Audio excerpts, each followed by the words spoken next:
Ndugu zangu Waislamu, baada ya kumshukuru Allah jalla jalaluhu, kumtakia rehma kipenzi cha umma Sayyiduna Muhammad sallallahu alayhi wasallam,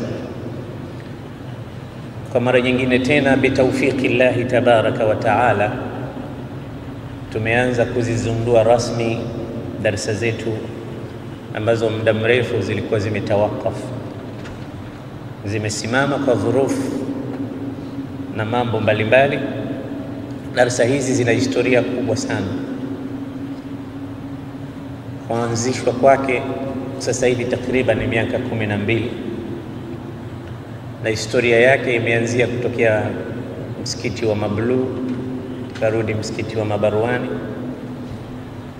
msikiti wa Mabati na misikiti mingi, na hatimaye tumepata msikiti mkubwa na mpya wa kisasa.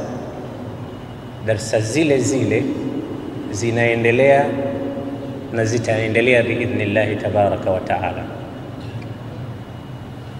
Darasa zile zilikuwa zikizungumzia tafsiri ya Qur'an, suratu juzu amma ambayo tulitafsiri mwenyekiti mwitia punguza, tukatoa tafsiri ya Qur'an juzu tabarak, na tukafika mpaka juzu ya qad sami'a Allahu qawla allati tujadiluka fi zawjiha. Wengi nadhani hawana nusakha hizi kwa sababu darasa hizi zilikuwa upande wa mjini sana. Tumetafsiri juzu amma kamil na juzu tabarak kamil na nusu ya juzu ya qad sami'a Allah, lakini palipo na majaliwa tutaendelea na tafsiri ya Qur'ani katika msikiti huu inshallah. Punguza.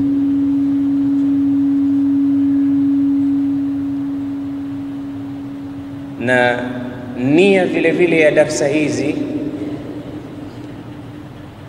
ni kuirenew subject ya qasasul anbiya ambayo muda mrefu vile vile imechukua. Kuna baadhi ya kopi ambazo hatunazo katika mikono yetu. Nakumbuka tulikuwa tukizihifadhi katika kanda, na sasa hivi kutokea kuingia hizi CD nuskha nyingi sana zimepotea. Kutokana na umuhimu wa qasasul anbiya, tutafanyia marudio baadhi ya historia hizo kwa ajili ya faida ya umma. Hivi visa vya mitume vimeleta athari kubwa sana katika jamii, na ni wengi sana waliobadilika mwendo na tabia na maisha kupitia qasasul anbiya. Kwa hiyo darasa hii ni nzito sana, na hakuna budi vile vile kuirudia ili kuamsha na kuleta ari zaidi katika kulisukuma gurudumu la dini kwa faida ya ummati Muhammad sallallahu alayhi wasallam.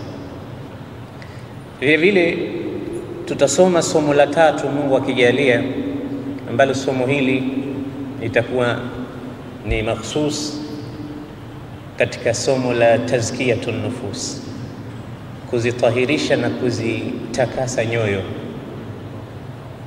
Binadamu ni moyo. Bwana Mtume sallallahu alaihi wasallam anasema, inna fil jasadi mudgha idha salahat salaha aljismu kullu. Katika mwili wa mwanadamu kuna kinofu ambacho kikiwa kizuri hicho, basi mwili wake mzima utakuwa mzuri. Wa idha fasadat fasada aljismu kullu, na kinofu hicho kikiwa kibaya mwili mzima unakuwa mbaya. Ala wa hiya alqalbu, kinofu hicho ndio moyo. Na baada ya hapo tutakuwa tumekamilisha masomo matatu: qasasul anbiya na tafsiri ya Qur'an na zakatun nafs. Kwa leo biidhnillahi tabaraka wa taala turudi katika bidayatul khalq. Hilo subject yetu ya mwanzo kabisa, tukiwa tunaanzia nayo darasa yetu ya leo. Kulikuwa na nini kabla ya kuumbwa dunia? Hapa kuna ibra kubwa sana Na kwa kila mtu mwenye akili timamu, hapa kuna masala yanatisha, yana haiba, ambayo mara moja humpelekea mwanadamu kufahamu utukufu wa Mwenyezi Mungu Jalla Jalaluhu. Hivi sisi tukikaa tufikirie huko kabla Mungu hajaumba mbingu na ardhi kulikuwa nini? Na kabla hajaumba kalamu na arshi kulikuwa nini? Na mara nyingine fikra huenda mbali kuliko hapo. Mtu akakaa kauliza, hata huyu Mungu kwani alitoka wapi? Na ndio maana Mtume alikataza akasema, tafakkaru fi khalqillah wala tatafakkaru fillah. Pekueni viumbe wa Mungu alivyoviumba Mwenyezi Mungu, lakini msianze kumpekua Mungu. Anatoka wapi? Kwani ilikuwa kwaje hasa kukawa na Mungu? Fikra zinaweza kupanda, mtu akaanza kujichanganya mwenyewe, kwa sababu ukimchanganya, ukimpekua Mungu utakufuru mwisho. Kwa sababu hizi akili zetu Mwenyezi Mungu ameziumba kwamba zinashindwa kumdirika Mwenyezi Mungu Subhanahu wa Ta'ala, haziwezi kwenda zaidi ya hapo. Zikienda zaidi ya hapo tumeangamia. Ndio maana katika Qur'ani Allah sema, la tudrikuhu al-absar wa huwa yudriku al-absar wa huwa al-latif al-khabir. Macho haiwezi kumdirika, hata nyoyo haziwezi kumdirika, hata hisia haziwezi kumdirika Allah, lakini kuna haki ya kufikiria katika makhluqatillah, na ni ibada. Ile mtu kukaa akafikiria dunia ilianzaje ikawaje, ni ibada. Allah anasema katika suratu Ali Imran, inna fi khalqis samawati wal ardi wa ikhtilafil layli wan nahari la ayatin li ulil albab. Hii kuna aya, kuna miujiza. Ni ibada kwa watu wenye akili kufikiria mbingu, ardhi, miti, maji, mimea, upepo, harakati za wanadamu. La ayatin li ulil albab. Man hum ulul albab? alladhina yadhkuruna Allaha qiyaman wa qu'udan wa ala junubihim. Sasa tukizungumzia kuhusu uumbaji wa Mwenyezi Mungu na dunia yake, huwa tunaitafuta asili yetu, tunaitafuta historia yetu. Katika Qasasul Anbiya ni darsa muhimu sana. Mtu yoyote ambaye hataki kusoma visa vya mitume hawezi kupata fahamu njema katika Qur'an, kwa sababu Qur'ani yote ni visa. Na tazama, Mwenyezi Mungu akihadithia visa anakuambia kwa lugha tamu. Katika suratu Yusuf anasema, nahnu naqussu alayka ahsana alqasas. Sisi tunakusimulia wewe Muhammad visa vitamu, habari nzuri, hadithi ambayo haina uongo ndani yake. Ahsan alqasas. Hakusema nahnu naqussu alayka hasan alqasas. Kuna hasan na ahsan. Hasan inawezekana ikawa nzuri, lakini ahsan, hakuna habari nzuri kuliko visa vya mitume vinavyosimuliwa katika Qur'an. Na Mwenyezi Mungu anawa-encourage watu na mitume wahadithie watu habari za watu waliopita. Faqsusil qasasa, wape habari za waliopita kabla yao. Ndani yake kuna mafunzo mengi sana. Miongoni mwa mafunzo yanayopatikana katika Qasasul Anbiya, moyo unapata tathbit. Tathbit maana yake Mwenyezi Mungu anauthubutisha kutokana na yale mafunzo unayoyapata. Kwa sababu ukisoma visa vya mitume, ima utakuta mwisho wake kuna nur au kuna kiza. Kuna nur kwa wale walioelezewa kwamba wamesikiliza maamrisho ya Allah na kuwasikiliza mitume, au kuna kiza na hilaki kwa wale ambao hawakusikiliza hidayah walioletewa. Ndani kuna mazingatio kwa aina ya maisha waliokuwa wanaishi wale watu. Ndani kuna ibra kwa aina ya jamii ambayo ilipelekewa mambo fulani yakakubaliwa au yakakataliwa. Sasa katika suratu Hud, Mwenyezi Mungu anampa mtume wake Muhammad sababu ya kuwasimulia ndugu zake manabii. Sikilize hii aya, Mwenyezi Mungu anasema upate kuona umuhimu wa hadithi za mitume. wa kullan naqussu alayka min anba'i ar-rusuli ma nuthabbitu bihi fuadak. Habari hii inaambiwa nani? Mtume Muhammad. Wa kullan naqussu alayka ya Muhammad min anba'i ar-rusuli, na hivi tunavyokusimulia wewe Muhammad habari za hawa ndugu zako mitume. Maana hapo alikuwa ameshasimuliwa kisa cha Nabii Allah Hud, na mara nyingine utakuta kisa hiki kimehadithiwa zaidi ya mara moja katika sura mbalimbali. Mbona zinarudiwa? Kwa sababu habari ikirudiwa huwa inachosha, isipokuwa habari ya Mwenyezi Mungu kila ikirudiwa inakuwa tamu zaidi. Tikrarul mumil hakuna katika Qur'an. Katika suratul Baqara anaelezwa Nabii Musa, ukiingia katika suratul A'raf, ukiingia katika kila mahali anatajwa habari zake. Kwa nini? Habari ikirudiwa inaonyesha umuhimu wake. Sasa kwa nini tunakusimulia qasasul anbiya ya Muhammad? Ma nuthabbitu bihi fuadak, tunataka kuthubutisha moyo wako, moyo huo upate kuwa thabit, hauteteleki kwa haki unazozisoma, kwa manhaji unayofundishwa, kwa kudwa ya mitume ambayo sisi tumeambiwa tuwafuate wao.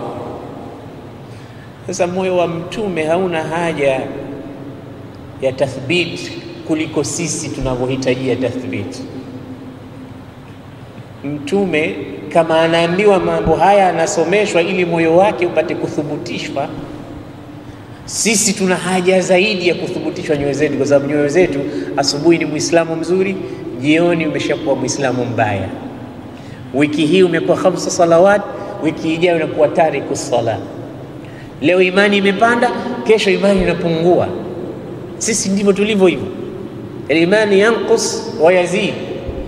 Imani inapanda na unaweza kufuka fulani, wallahi kama si yeye alikuwa hivi. Sasa imani imepanda. Sasa hivi yuko katika hali nyingine.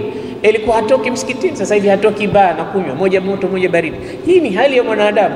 Sasa huyu mwanadamu huyu ndo anahitaji zaidi kuthubutishwa moyo wake kuliko mitume. Sasa akichungulia katika qasasul anbiya, dawa ya moyo kulegalega itapatikana pale.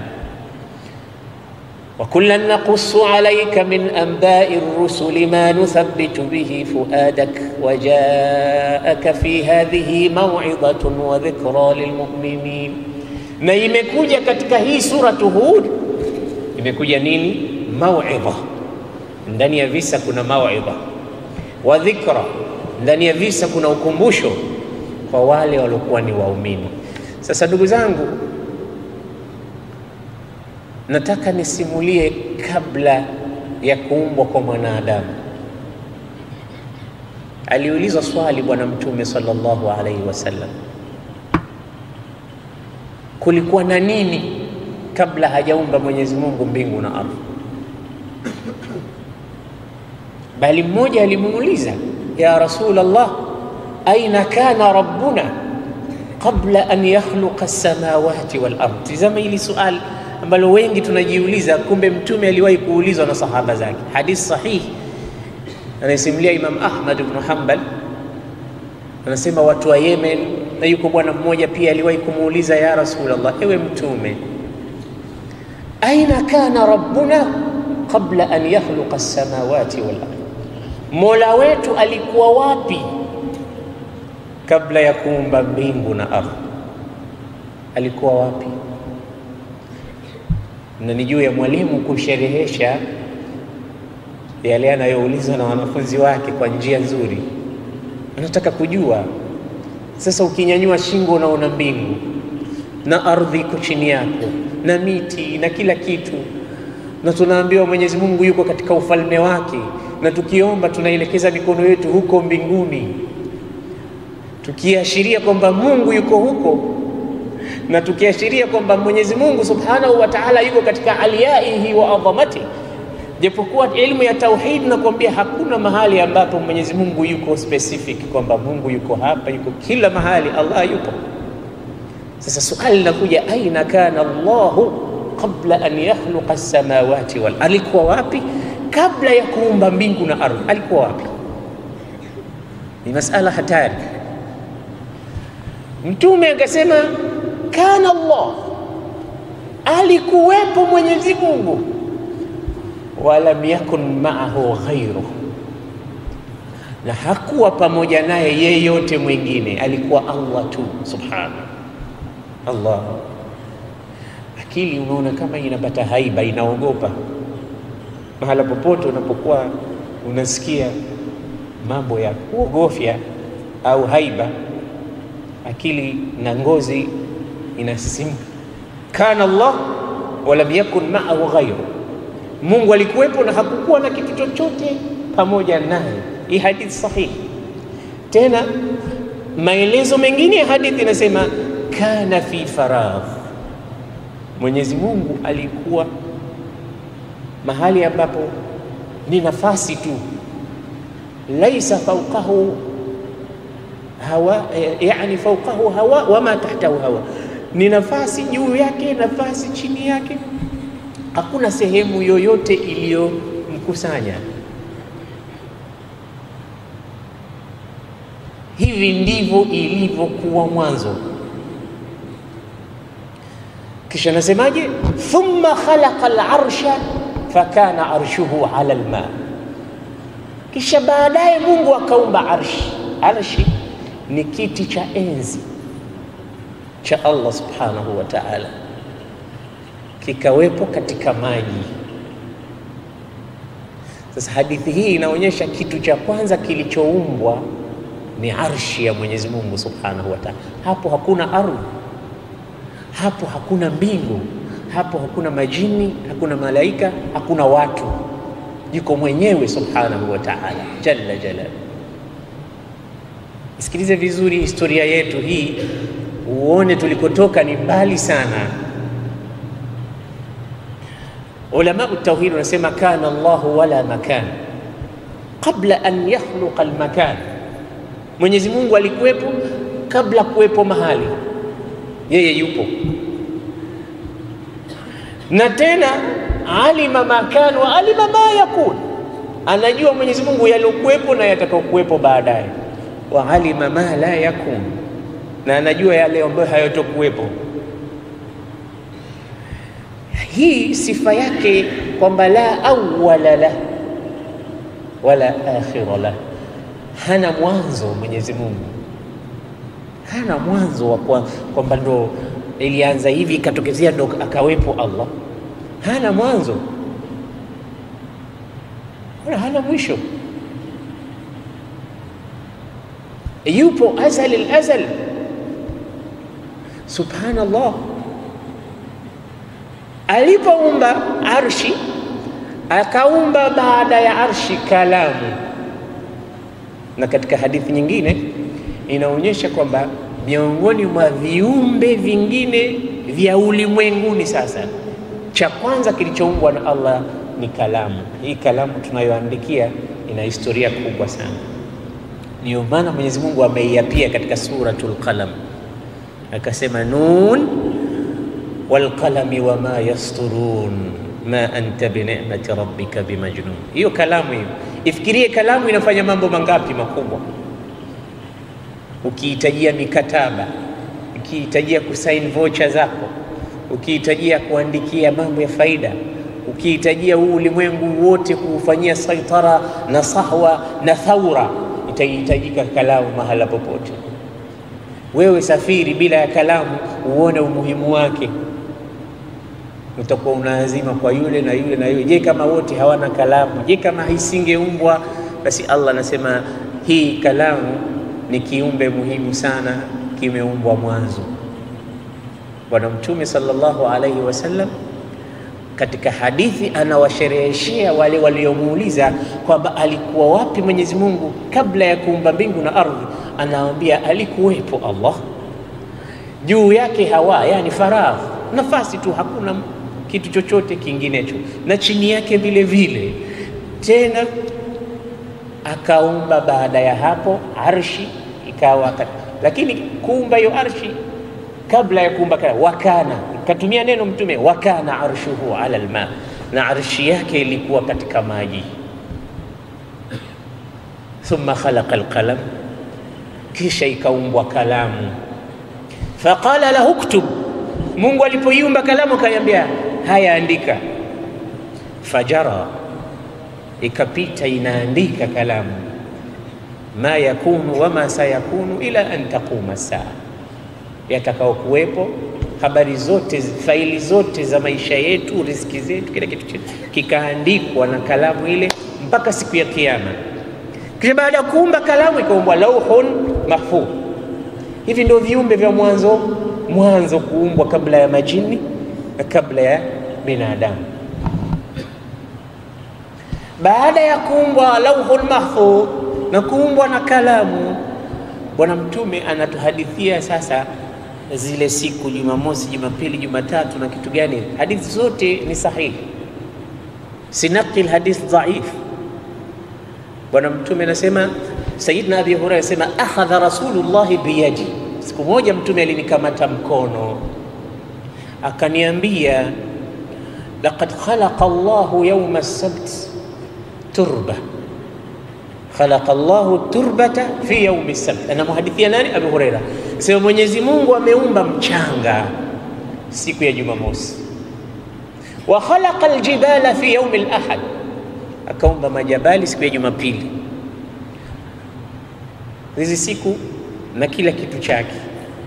Khalaqa turba ndo mchanga, fi yawmi as-sabt, katika siku ya Jumapili khalaqa al-jibal, wa fi yawmi al-ithnain khalaqa ash-shajar, siku ya Jumatatu Mwenyezi Mungu akaumba miti.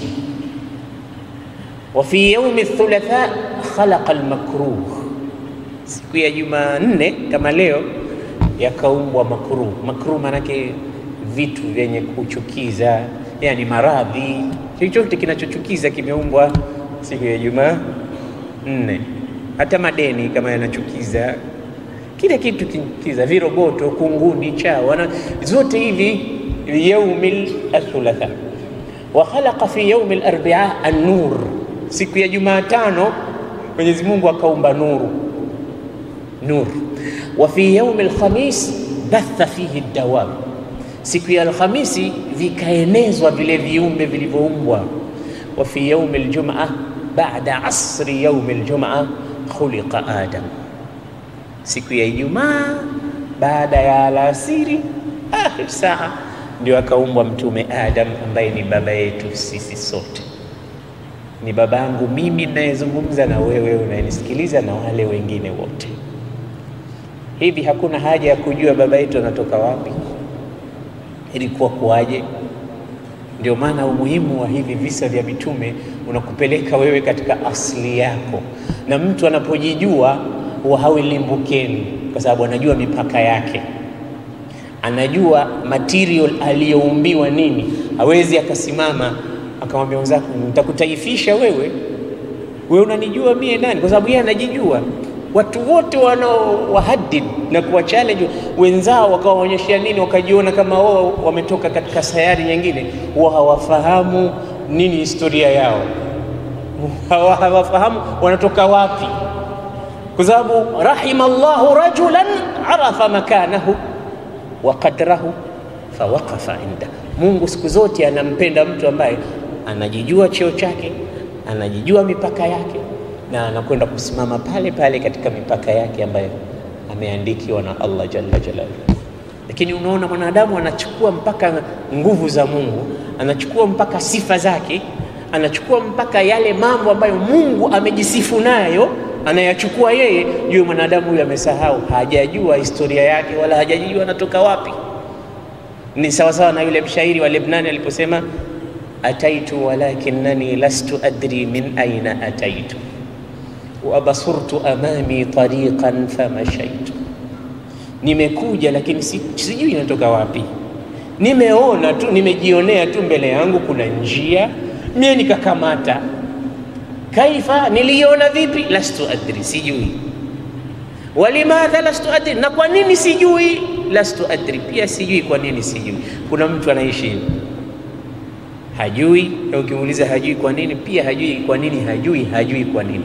Basi binadamu anatakiwa ajue, kwa sababu kitu cha kwanza Allah anasema fa'lam, jua, tambua, kuwa na elimu. Na kuwa na elimu muhimu ni kujijua wewe unatoka wapi na umekuja hapa kufanya nini na kwa lengo gani.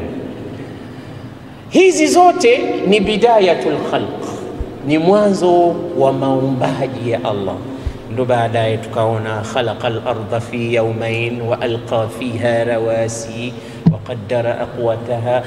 Tunasoma katika Qur'ani akaumba ardhi, akaumba majabali, akayaeka majabali katika ardhi, ikawa nini na bihar na kila kitu. Hivi vitu vikaumbwa, baadaye wakaumbwa malaika.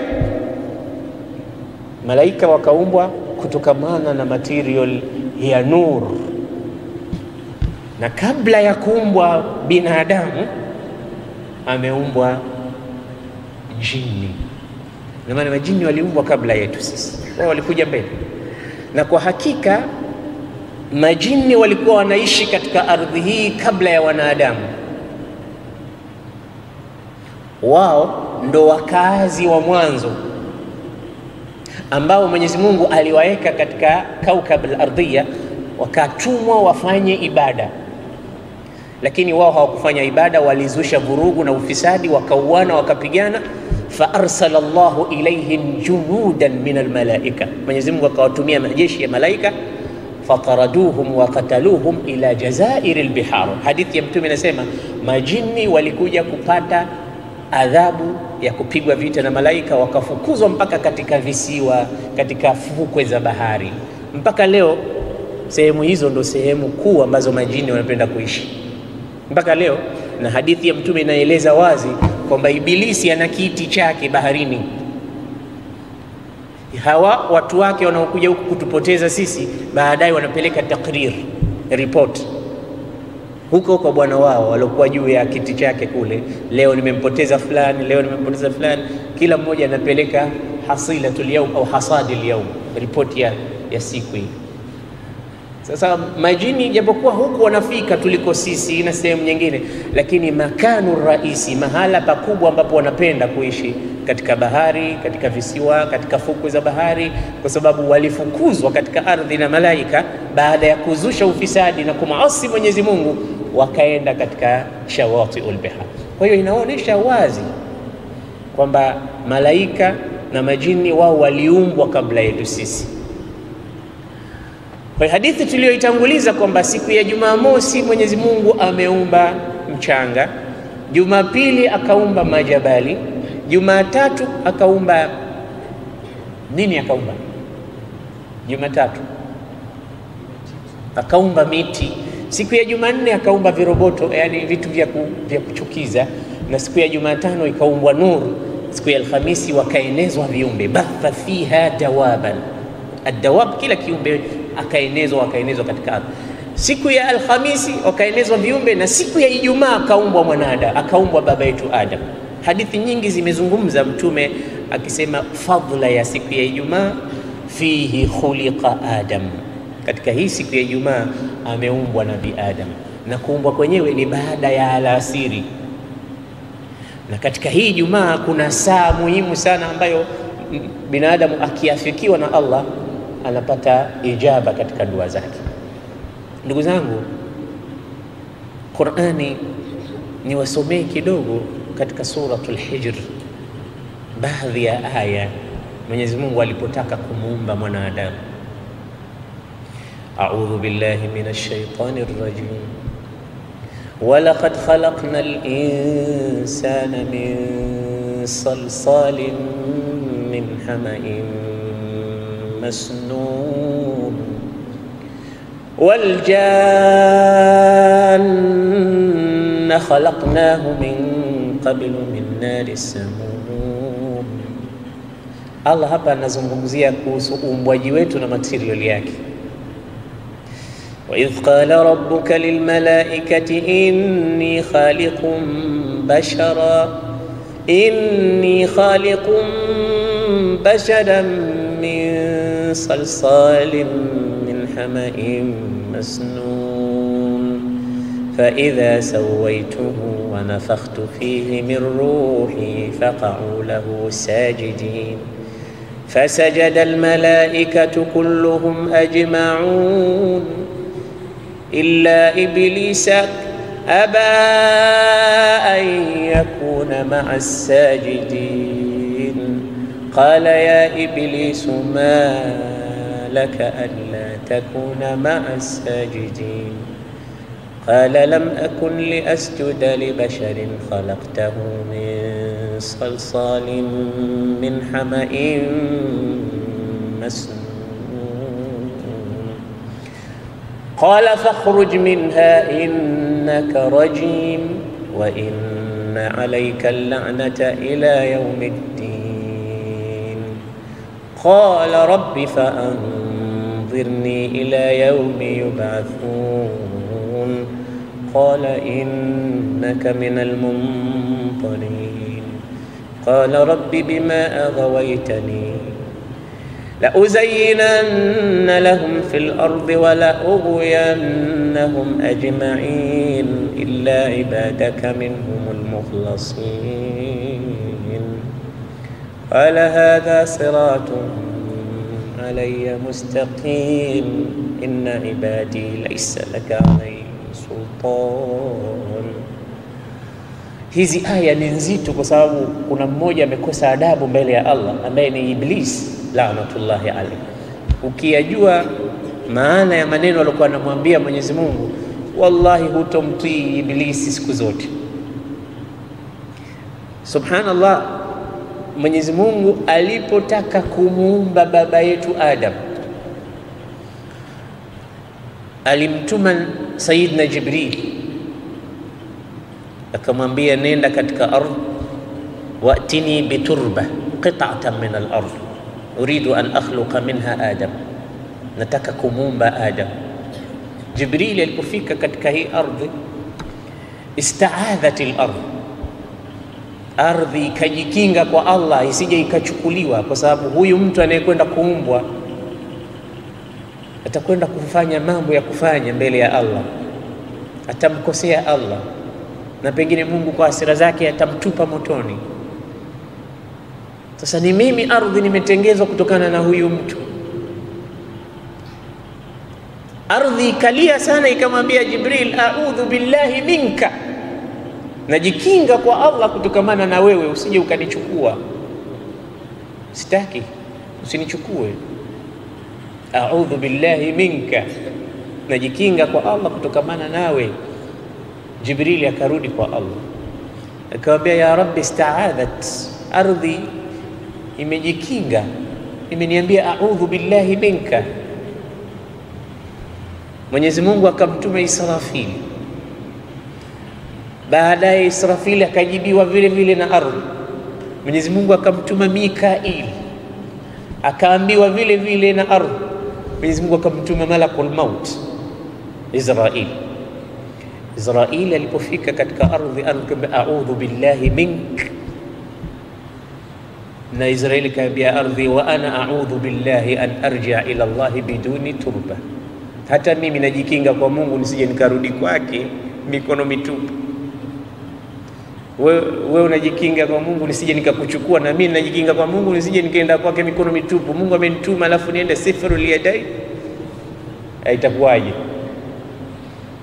Akakataa malakul maut, akachukua ardhi. Tena sio ardhi moja, alichukua kila mahali, sehemu sehemu. Hadithi ya Mtume inasema rufi'a ilayhi, Mwenyezi Mungu alipelekewa turba min jamii al-amakin, min shatta al-amakin, katika sehemu mbalimbali za ardhi. Ndio maana wanadamu wamekuja aina mbalimbali. Fajaa minhum al-aswad wal-ahmar was-sahl wal-hazan wal-khabith wat-tayyib.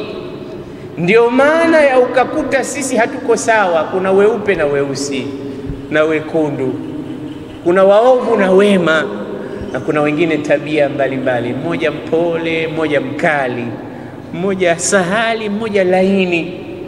Hii ni according to zile parts za ardhi zilivyochukuliwa na malakul maut. Hapa kachukua hii, hapa kachukua hii, hapa. Sasa waliochukuliwa pale wamekuwa wakali, waliochukuliwa kule wamekuwa wapole. kule, waliochukua kule ni wekundu, waliochukua kule ni weusi. Hizi tabaka zote akapelekewa jalla jalaluhu, kauchukua mchanga. Ni mchanga ule, mchanga ukatiwa maji. Sasa mchanga ukitiwa maji unakuwa tini, ndo fabulla turab fasara tinan. Mchanga wa kawaida unakuwa vumbi, lakini ukitiwa maji unaanza kuitwa kitu kinaitwa twin.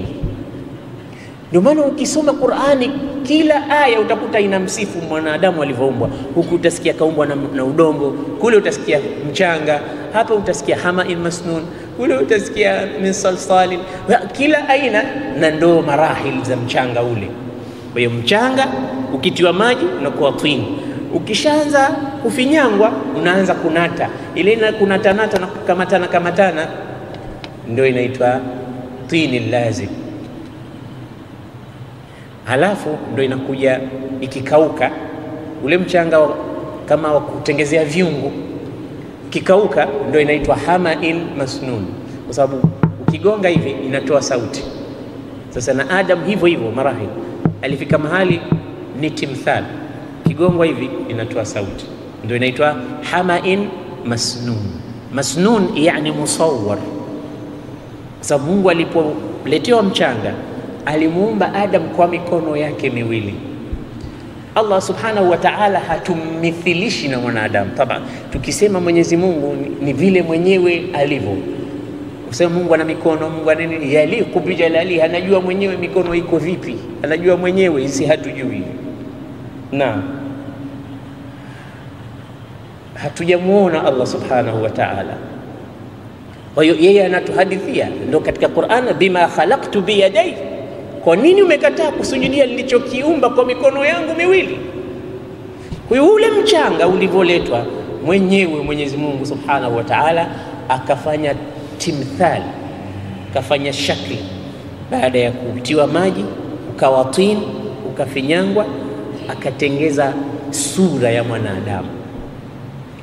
Ni sanamu tu likawekwa huko muda ambao anajua mwenyewe Mwenyezi Mungu, tena muda mrefu umepita. Lile sanamu ambaye ni Nabii Adam liko pale, alitaharaka, aliguswa na mtu. Ndio hii sifa imetajwa katika suratul Dahr, hal ata ala al-insani hinun min ad-dahri lam yakun shay'an madhkura. Kila mmoja anakwenda na shughuli zake, wala hashughuliki ni kitu gani. Ndio hal ata, je hazikumpitia mwanadamu miaka, zama, wakati mrefu, hakuwa ni kitu chenye kutajika, hakuwa ni kitu chenye kutambulika. Kila mmoja katika wale malaika wanapita, hii ndo nini, ni kitu gani hiki Mungu anataka kutengeza? Imelekwa pale, halina roho sanamu lile, halina kitu chochote kingine, ni timthali. Baadaye udongo ukishakuwa muda mrefu unapiga weusi, kisha kauka, unaona unatoa rangi nyeusi na kutoa sauti. Sasa akina Ibilisi walikuwa tayari. Ibilisi historia yake yeye ni katika majini, sio katika malaika. Na baada ya hawa majini kufukuzwa katika ardhi, huyu alikuwa mdogo na yeye alikuwa mcha Mungu mwema, akachukuliwa na malaika, yeye akalelewa mbinguni pamoja na malaika. Kwa hiyo wao walikuwa katika kuzunguka kwao, wakiona ile timthali, wakipiga mateke, inatoa sauti, wanaanza kuulizana ni kitu gani hichi?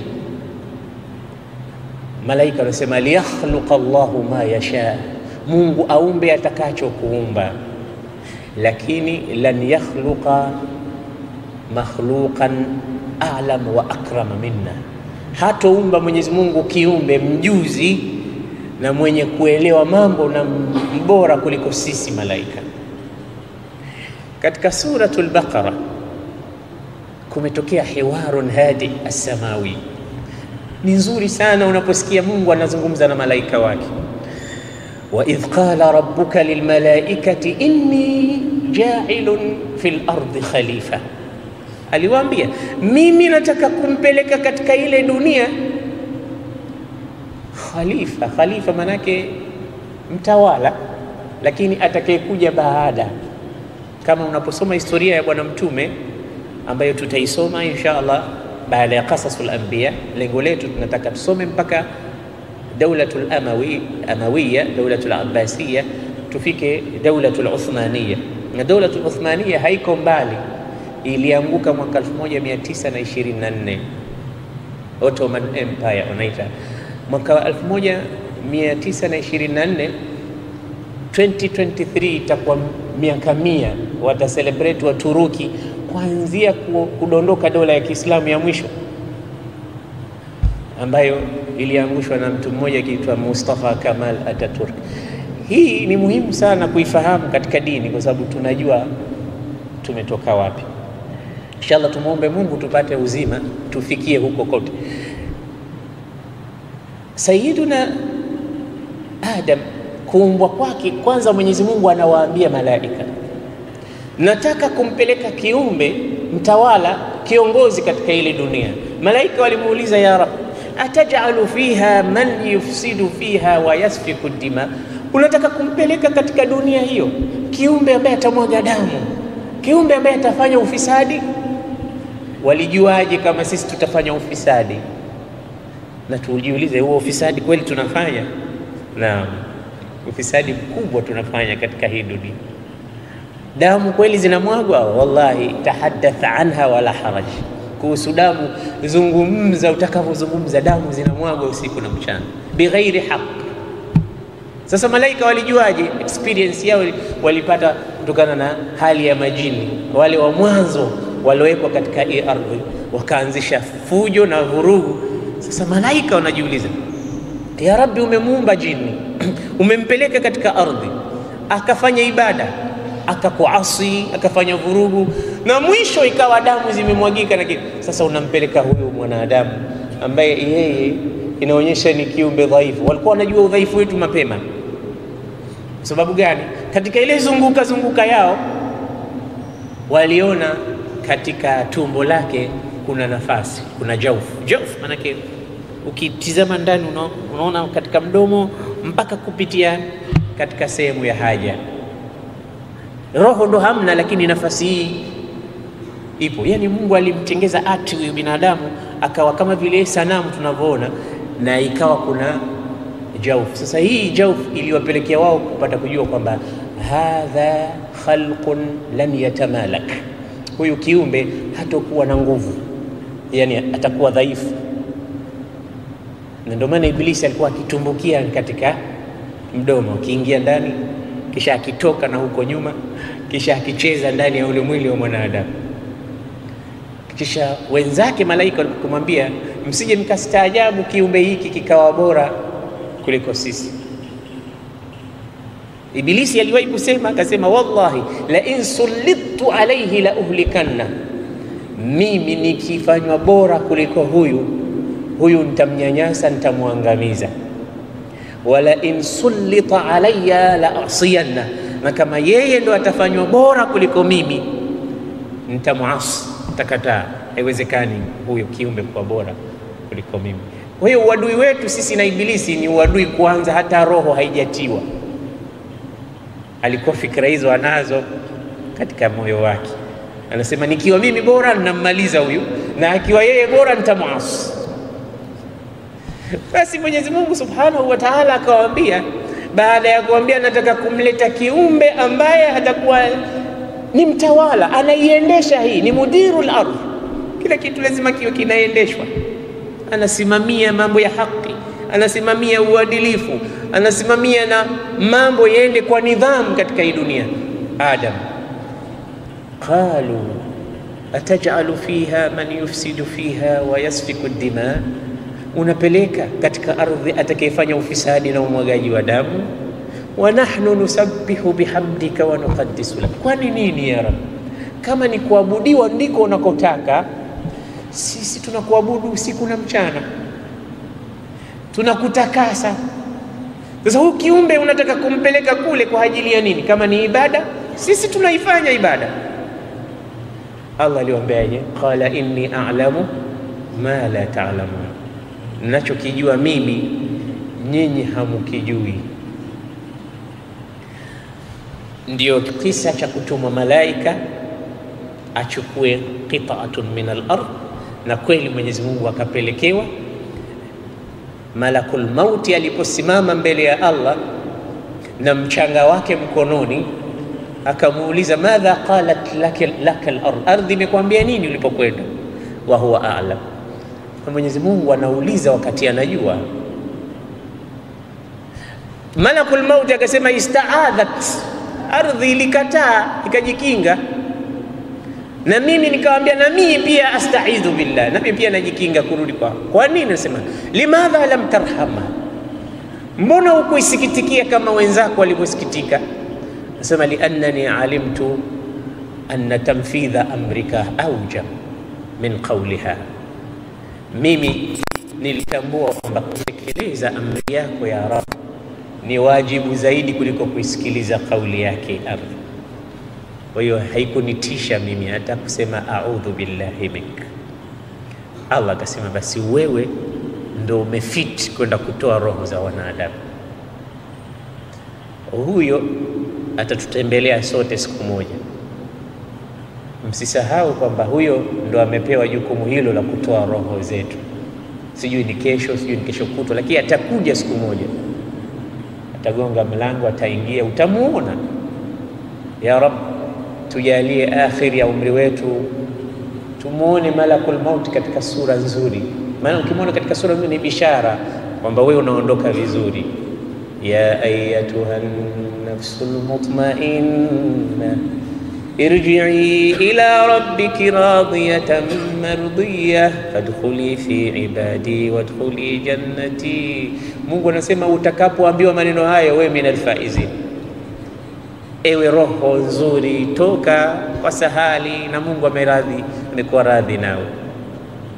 Kwa hiyo wewe ndio utakayekuwa malakun muwakkalun biqabdi arwahi alibad, malaika ambaye umewakilishwa kuzitoa zile roho za waja.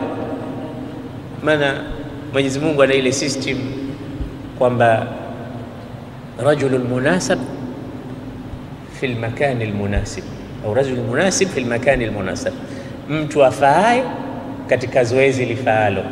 Hii ni utaratibu ambao kila mahali lazima uwepo.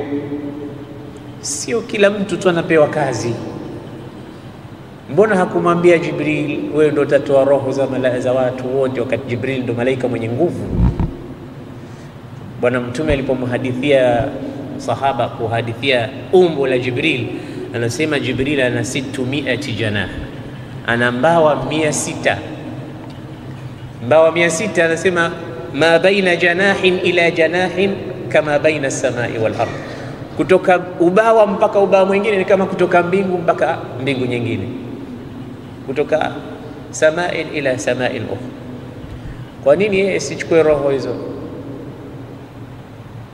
Na vile vile wewe ukitaka mambo yako yaende, kila mmoja mpime anaweza kufanya jukumu gani, mpime anaweza. Na hivi ndivyo alivyofanya Mtume Muhammad sallallahu alaihi wasallam. Siku alipowakusanya masahaba akawauliza tufanye nini ili tuitane katika swala kabla ya adhan. Mmoja akasema tugonge kengele, wengine akasema la, ni kujifananisha na Manasara, wengine akasema tuwashe moto, la, ni sawa sana kujifananisha na Majusi. Tufanyeje? Watu wakaondoka pale, hawakupata suluhisho. Usiku mmoja aliota ndoto. Ile ndoto alimuona mtu anauza kengele. Akamwambia niuzie mimi. Akamuuliza unaitaka ya nini? Ndani ya usingizi. Akamwambia tunaitaka tugonge kwa ajili ya kuitana katika sala. Akamwambia nitakufundisha maneno mazuri kuliko kengele. Maneno gani? Akamwambia sema Allahu akbar, Allahu akbar, Allahu akbar, mpaka mwisho wa adhan. Akazindukana alfajiri, akaenda kwa Mtume, akamwambia Rasulullah, nimeota usingizini yupo mtu anauza kengele. Nilipomwambia niuzie, akaniuliza kwa nini? Nikamwambia kwa ajili ya kuitana katika sala. Akanifundisha maneno haya. Mtume akasema innaha la ru'ya haqq, hiyo ndoto uliyoiota ni ndoto ya kweli. Sasa ilikuwa mafurudhi amwambie yule mtu wewe ndio utakuwa muadhini maneno haya, lakini alimwambia qum allimha bilalan innahu anda minka saw, kamfundishe yule pale Bilal maneno hayo. Akuambiwa yeye aliyoyaota, kapewa mtu mwingine Bilal ibn Rabah, na mpaka leo amepata sharaf baina ya watu walikuwa wamemzunguka mtume. Utakuta watu mbalimbali, Makuraishi walikuwepo, Mafursi walikuwepo, watu kutoka Asia walikuwepo, na watu kutoka Afrika walikuwepo. Mungu alimchagulia bwana mtume watu wa kumzunguka, na sisi kutoka Afrika ilikuwa ni watu ambao tulichaguliwa kwa ajili ya kupeperusha bendera ya la ilaha illa Allah Muhammadur Rasulullah katika manabir. Allahu akbar, muadhdhinu Rasulillah sallallahu. Hatuwezi kwenda kusali kabla hajapeperusha bendera hiyo Sayyiduna Bilal. Sharaf kubwa mno, kubwa. Kuna watu wengine wasema, mbona hakuna mtume hata mmoja Mwafrika? Ni watu wengi wanauliza swali, na maana yeye anataka wawepo mitume wa Afrika. Lakini usikie mitume walikuwa wengi mabani Israeli, wengine walikuwa Waarabu. Akiusikii mtume wa Afrika mmoja anauliza. Na ili swali ni sualul qadim, kwamba anataka kusema labda Mungu amewasahau hao Afrika. Mungu atapata faida gani kwa wasahau watu fulani? Na kwa nini unasema umesahauliwa? Na kwa nini wewe utatala katika society uone kwamba hili jambo hili naona kama kuna matatizo fulani? Kwa nini nakuja fikra kama hizo?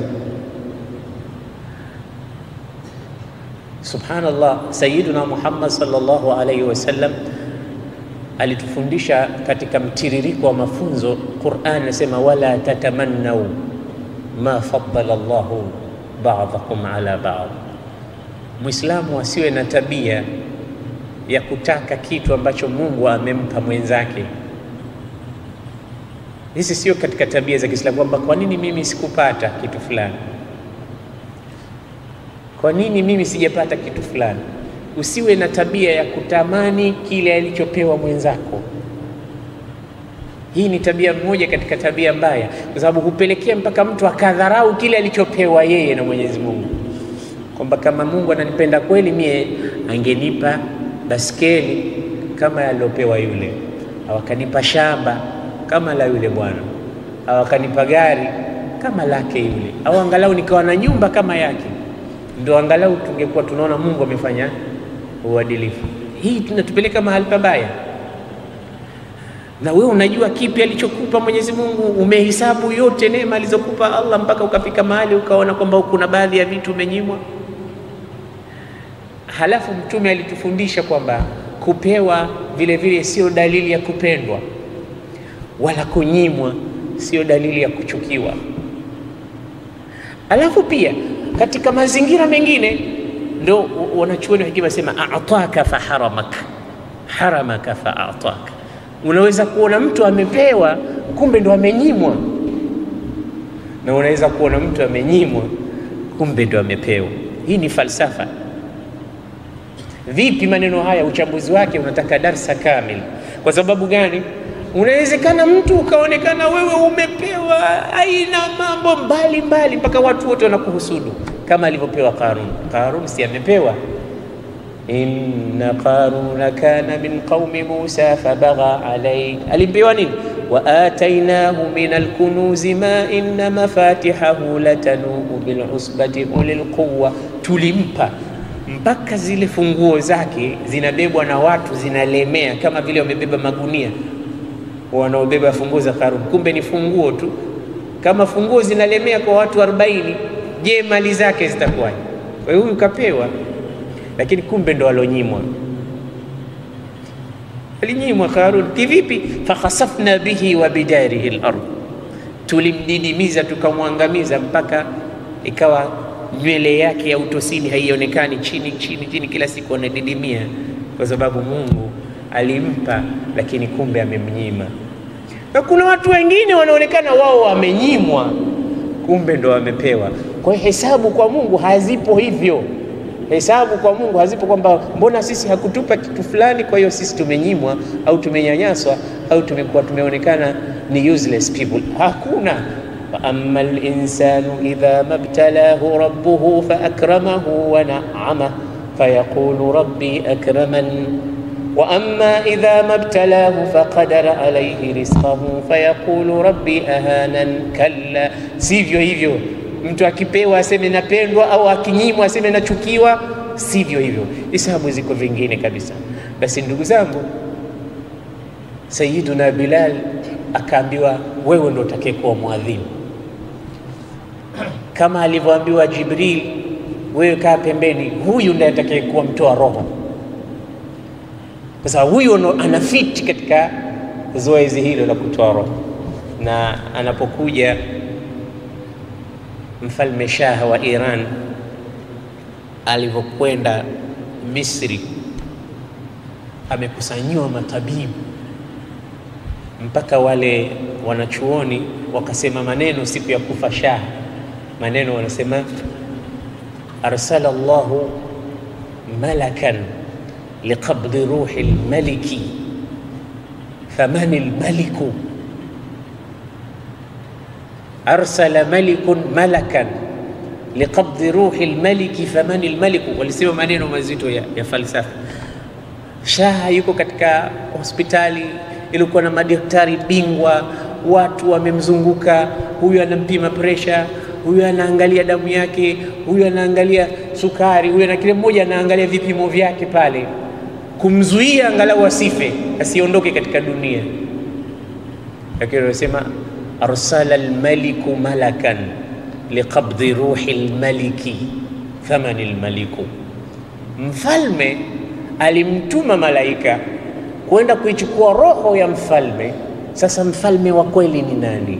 Wanauliza. Mfalme amemtuma malaika kuchukua roho ya mfalme. Ni nani mfalme? Mfalme wa kwanza ni Allah, ambaye ndio mfalme wa kweli. Amemtuma malaika. Arsala almaliku malakan, arsala Allahu malakan. Ndio maliku ni Mwenyezi Mungu, aliyemtuma malaika liqabdi ruhi almalik, kuichukua roho ya mfalme Shah. Famani almaliku. Sasa mfalme wa kweli ni nani? Ni yule ambaye hafi. Hawa wengine wana ufalme, lakini kidogo tunahesabu tukua wameondoka. Watizame sasa hivi watawala walikuwa wafalme, kingdom yao imeshavurugika. Mtawala mkubwa ambaye historia yake imepita, na katika hizi hadithi tutakuja kumsoma, anaitwa Harun Rashid. Tukifika katika Daulatul Abbasiyya, tutaona Daulatul Abbasiyya ilivyokuwa. Wenyewe Bani Abbas walikuwa na maneno, wanasema nahnu Bani Abbas najlisu ala alkaras. Sisi Bani Abbas kazi yetu kukalia viti, maana yake kazi yetu kuongoza. Sasa katika Daulatul Abbasiyya alikuwa mtawala mmoja akiitwa Harun Rashid. Ana historia kubwa, pamoja yeye na mkewe Sayyida Zubaida. Zubaida ni bibi ambaye alifanya mengi vile vile katika khairat pale Maka. Ukifika mpaka leo zipo baadhi ya athar za bibi Zubaida, kuwahurumia mahujaji, kuchimba misingi ya mifereji kwa ajili ya maji na vitu kama hivi. Kwa utajiri waliokuwa nao, mumewe ambaye ni Harun Rashid alimtuma bibi Zubaida muhasib, accountant wao, kwa ajili ya kuweka hesabu vipi itoke channel zile za maji mpaka Arafa na Mina wanapolala mahujaji. Akapewa hesabu, akaambiwa hii itagharimu kiasi kadhaa, mamilioni kama wakati wa leo, pesa nyingi sana. Akimwambia hii haiwezekani, hesabu hizi ambazo tunakupa ni ghali sana. Muhasibu anamwambia bibi Zubaida. Bibi Zubaida akachukua ile mabuku akayatupa katika mto wa Furat, akamwambia da'i alhisab li yawm alhisab, ziache hisab siku ya hisab. Hapa tunawafanyia tu mahujaji, walikuwa wanajeuri ya mali, au mturi fi ayi makan, lakini pia ukipenda nenda kanyeshe mahala popote utakapopenda. Fa ainama amtarti fasawfa yasiluni kharajuki, popote na kuahidi unapokwenda kunyesha. Kama hutaki kunyesha hapa, huko unakokwenda pia ufalme wangu upo, na mapato yatakayotoka kutokana na maji haya ya mvua yatakuja katika mkono wangu. Nani alikuwa anasema maneno hayo? Harun Rashid. Anaambia wingu, ukipenda nyesha hapa mvua yako, au kanyeshe China, kwa sababu ufalme wake unaanzia China mpaka kuja north ya Afrika, Shamali Afrika tukizungumzia Morocco na Tunis, kuja mpaka Senegal na kiingia mpaka Afrika. Na hapa Senegal kulikuwa kuna nini ya magharibi, huku chini kuna dola muhimu sana inaitwa Dawlatul Murabitin, ambayo tutakuja kuisoma, waliokwenda wakapigana vita kule Spain, kina Yusuf ibn Tashafin. Hao walikuwa ni watu murabitin, wako katika zawiya zao, watu wa dhikri, watu wa tasawuf, lakini walikuwa watu wakubwa sana na historia zao kuzisoma ni muhimu sana. Walifika mpaka Afrika ambayo leo tumesahaulika. Lakini nilipokuwa siku moja Uturuki, niliwahi kumuona mwanachuoni mkubwa ambaye nikimuona tu kwenye television.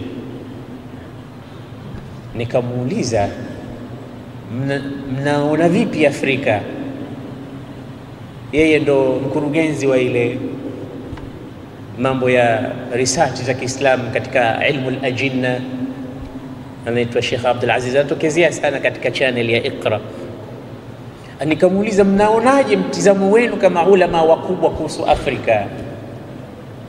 Basi alisema Afrika ni sleeping giant, yani ni imlaqun naim, ni kitu ambacho sasa hivi kimelala kama ndovu aliyelala, ambaye anasubiri kupigwa kidogo aamshwe, alafu mbio zake atakazotoka ni nyingi sana na hatari yake itakuwa kubwa.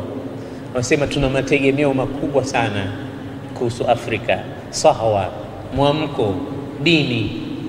Na kweli ukija ukipeleleza sana, ukienda nchi za wenzetu, dini yote kwa Afrika, hiyo dini inayoitwa ya Wakristo, dini ya Waislamu, utapata ajabu. Utaona huko Afrika watu wanaishughulikia dini vizuri sana. Ndio maana dini nyinginezo zimekuwa kama business, lakini huku tunashughulika na ibada. Wewe utaenda nchi za Kiarabu mathalan, baadhi, sio zote, utakuta akhlaq za watu waliokuwepo pale ni kitu cha ajabu. Wakati Mtume alikuwa anaishi hapa, ile namna ya kuongea na watu tu inakuwa balaa. Watu hawajui kuongea, subhanallah, hawajui kuwa na tabia zile alizokuwa nazo Bwana Mtume Muhammad sallallahu alaihi wasallam. Unafikiria hao watu kweli wangelikuwa katika nchi ambazo tunatoka sisi, Uislamu wenyewe ni kusoma tu katika vitabu, wakati hao wanasomea kwamba kama hapa Taif, Mtume ndo alipita hapa Taif, akapita hapa, lakini akhlaq zao zinakuwa hivi, au unasikia mambo makubwa ya mabalaa makubwa, unajiuliza mara mbili. Hapa kuna khairi kubwa ndugu zangu. Na sasa hivi unakwenda katika nchi za Afrika zote. Mimi katika kutembea yangu ndogo hapa nchi jirani tu, nimeona ikbal kubwa ya dini kwa shabab. Vijana ukiona ameweka masikioni kwake, sasa anasikiliza mambo ya dini na Qur'an, anasikiliza fatawa, hamu yake kubwa kutaka kujua dini nasema nini. Tena mambo ya starehe ya vilabu vya pombe na nini, watu wamechoka, havina maana, kuna faida. Misikitini vijana wanajaa sasa hivi, watu wanafanya mwamko mkubwa katika mambo ya dini, na hilo ndilo baki. Na mimi nakuhakikishieni ndugu zangu kwamba hawa vijana wanaokwenda kulewa wakalala huko, kuna siku watachoka, watarudi katika misikiti. Wanawake wanaokwenda uchi, mapaja wazi, makwapa wazi, iko siku watachoka, watavaa hijab. Hizi starehe wanazoziona wanazipapia zitawachokesha, siku moja watarudi mahala pao palipokuwa pasahihi. Lakini inatakiwa ifanywe kazi ya da'wa ya ukumbusho, na kazi ya da'wa kubwa ni kukumbusha sisi tulitoka wapi. Allah subhanahu wa ta'ala anasema, walaqad khalaqna al-insana min sulalatin min tin walaqad khalaqna al-insana min salsalin min hama'in masnun. Ule udongo alipoufinyanga Allah, akaumba timthali ya Nabii Adam, ikabadilika rangi mpaka ikawa nyeusi. Kuwa nyeusi kwake ikawa inatoa sauti, ilibakia kitu kimoja tu, Adam aanze kutembea, kutiwa roho. Na haya ni masala ambayo inshallah kesho biidhnillahi tabaraka wa taala tutayazungumza. Tumezungumza kwamba historia ya darasa zetu hii imeanza zamani, sasa hivi tumeirudia tena upya na tutaimaliza. Tutasoma tafsiri ya Qur'an. Nadhani ima tuanze mwanzo au tuendelee pale ambapo tulifikia. Tutashauriana tuone tufanye nini. Na kitu cha pili tutasoma zakatun nafs, lakini ni muhimu sana kwa wale ambao tutakuwa tunasoma tafsiri ya Qur'an tuwe tumechukua masahif. Zipo hapa, nafikiri mwenyekiti atazigawa siku ya darasa tutakapoanza tafsiri ya Qur'an, na tutashauriana tuanze suratul Baqara au tuanzie juzu amma kama ambavyo tulianza miaka iliyotangulia. Inshallah kwa muda mchache, kama kuna maswali mawili matatu tafadhalu mashkurin. Kuna swali lolote? Mwenyekiti una swali?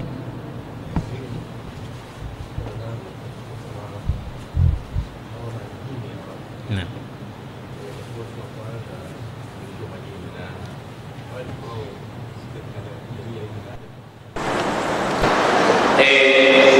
Majini tulizungumza kwamba wameumbwa kutokamana na moto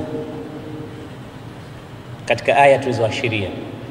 Allah katika hii suratul Hijr anasema walaqad khalaqnal insana min salsalin min hama'in masnun, hakika tumeumba mwanadamu kutokamana na udongo unaonata unaoshikana shikana kama ule wa kufunyanga viungo, kisha ulokuwa mweusi. Hama maana yake aswad, kisha masnun maana yake ulokuwa na sura. Mbele ya aya inasema waljan khalaqnahum min qabl, na majini tumewaumba kabla ya kuwaumba wanadamu. Ina maana majini wameumbwa mbele yetu sisi, yani sisi tumekuja baadaye. Kwa kusema kweli, kusema wazi, kutokana na hadithi za Mtume, mwanadamu Adam ndo kiumbe wa mwisho kuumbwa.